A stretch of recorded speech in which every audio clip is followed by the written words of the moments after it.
आधे सर का दर्द, ख़वातीन और हज़रात, माइग्रेन का दर्द अमूमन समझा जाता है कि ये सिर्फ सर के आधे हिस्से में होता है, जबकि ये तो सिर्फ इस मर्ज का एक हिस्सा है।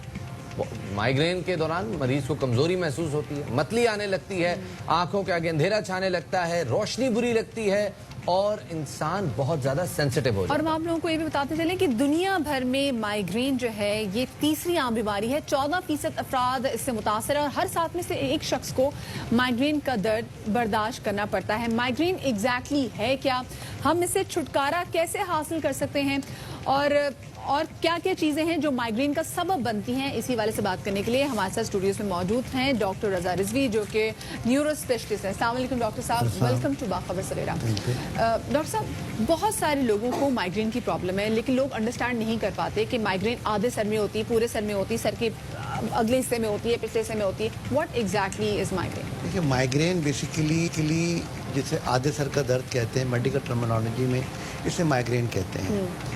इसमें माइग्रेन अगर हेडेक को हम डिवाइड करते हैं तो हेडेक एक तो माइग्रेन में आ जाता है जिसका अभी जिक्र करें, दूसरे का जिक्र फिर मैं बाद में करूँगा, पहले माइग्रेन पे हम बात कर लें। माइग्रेन बेसिकली आधे सर का वो दर्द है जो कि आपको एक पल्सेटिंग पेन होता है, थ्रम्बिंग पेन होता है।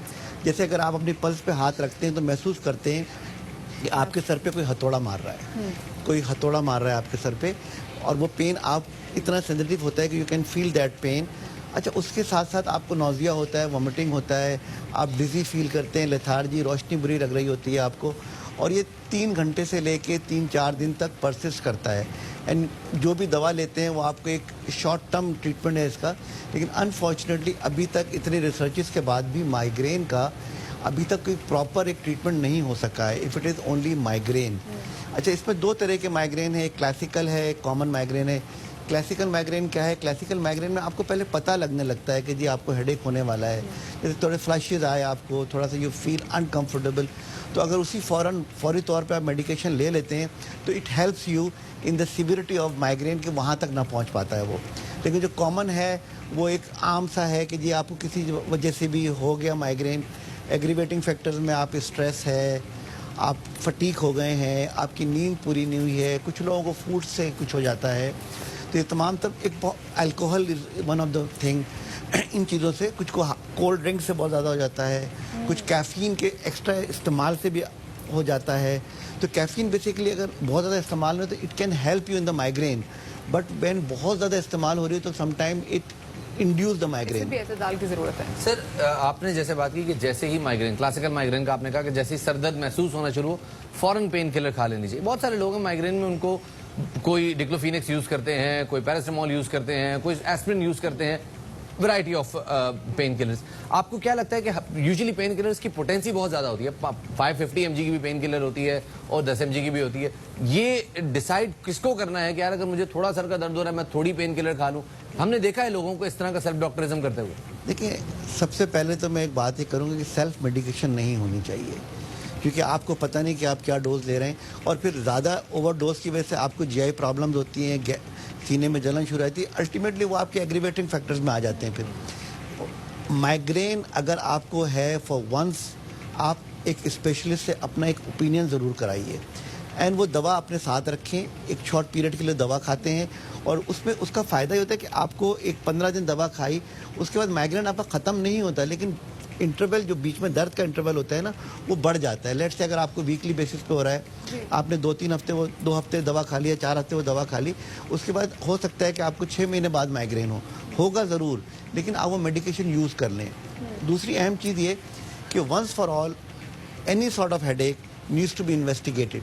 इन्वेस्टिगेशन होनी बहुत ज़रूरी है। हमें लग रहा होता है कि भूख से सर में दर्द हो रही है या ब्लड प्रेशर की वजह से सर में दर्द हो रही है, तो जो भी वजूहात हैं देखना जरूर चाहिए कि वो किस तरह से हो रहा है। बिल्कुल देखना चाहिए, और मैं ये चाहूँगा कि जो ऑल्दो 12 से 14% जो हमारी एक लिटरेचर कहता है कि patient are with migraine which is a very large population, और उसके अंदर वंस फॉर ऑल हमें एक वर्कअप इसका प्रॉपरली हो, जो कि लैब टेस्ट के साथ साथ एक सीटी स्कैन तक जाता है। डॉक्टर साहब, हमने मोस्टली देखा कि माइग्रेन के जिनको प्रॉब्लम होती है वो सेल्फ मेडिकेशन की तरफ ज्यादा चले जाते हैं, वो डॉक्टर से रुजू नहीं करते। क्या ये बात सही है? बिल्कुल सही बात है।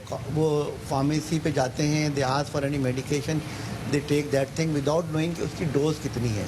देखिए माइग्रेन में खाली एक पेन किलर ज़रूर आपको हेल्प करता है for the time being, but you need to have some other medication with the migraine headache to relieve the pain for long time. मेरा कहने का मकसद ये है। यूजुअली जिन दवाइयों की तरफ आप इशारा करें, ये स्लो रिलीज दवाइयां हैं जो ओवर ए पीरियड काम करती हैं आपको, और काफ़ी प्रोलॉन्ग यूज होता है इनका। आप बहुत सारे लोग इस किस्म की मेडिकेशन को अवॉइड करते हैं। आप इंडोर्स करेंगे इस एटीट्यूड को? यूजुअली लोग सिर्फ पेन किलर पे ही गुजारा करते हैं। देखिए बात ये ना कि पेन किलर पे गुजारा करते हैं, let's say any medication like paracetamol, डिफ्लुक्निक, ये ले लेते हैं, लेकिन आप अगर वो ओवरडोज जा रहे हैं, they are taking in overdoses, then they develop GI problem, gastric ulcer हो जाते हैं, गैस्ट्राइटिस हो जाता है, इसकी एक अलग कॉम्प्लिकेशन है। मतलब वो फिर तकलीफें लेके आते हैं, डॉक्टर साहब मेरे सीने में जलन, they go for the pharmacy and they take any other medication like जो भी पेट की जलन के लिए, दर्द के लिए। डॉक्टर साहब इलाज क्या हो सकता है इसका? देखिए जी, इसका इलाज मैंने आपको बताया कि इसका परमानेंट ट्रीटमेंट कोई भी नहीं है। आपने एग्रीवेटिंग फैक्टर्स को अवॉइड करना है, जिसमें कैफीन ज्यादा करोगे, हमने शुगर वगैरह सब। देखिए इसमें तमाम तर चीज़ें जो एग्रीवेटिंग फैक्टर्स हैं, आपकी स्ट्रेस है, आपकी स्लीप रिलेटेड इश्यूज हैं, फीमेल्स के अंदर स्पेशली बच्चियों के अंदर it's related to their cycles. Usually 10 से 40 साल की एजेस में this more common in female.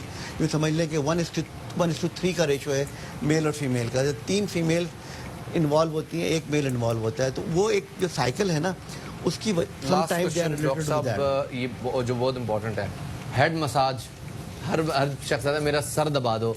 इस हवाले से बहुत सारे ऑइंटमेंट्स भी हैं, बहुत सारे ऑयल्स भी हैं जो सर का दर्द गायब कर देंगे। हाउ इफेक्टिव आर दे, और are they helpful at all? No, not at all. Not at all. देखिए आप ऐसा सर दबा लेते हैं अपना, यू फील कि जी आपको बिकॉज ऑफ थ्रम्बिंग पेन, पल्स के साथ चल रहा है, पल्स के साथ चल रहा है, आपने ऐसे दबा लिया, आपने कहा जी मेरे दिमाग की ब्लड सर्कुलेशन कम हो गई, you feel comfortable, but nothing to do with the सर दबाने से जी कुछ नहीं होता। एक आपकी एक फीलिंग है, जो आपकी ऑइंटमेंट्स है, they are the local effectives ना, they are not going to change the. How dangerous is this headache? How dangerous this headache if not investigated? देखिए इसमें यूजुअली देयर इज नो, बिल्कुल last 10 second, how dangerous is this? it's not dangerous, but if not treated, it can lead to the stroke. Once investigate is very अगर इसका treatment ना हुआ तो ये stroke की शक्ल भी इख्तियार कर सकता है। बहुत शुक्रिया डॉक्टर अजहर, इस हमारे साथ मौजूद है।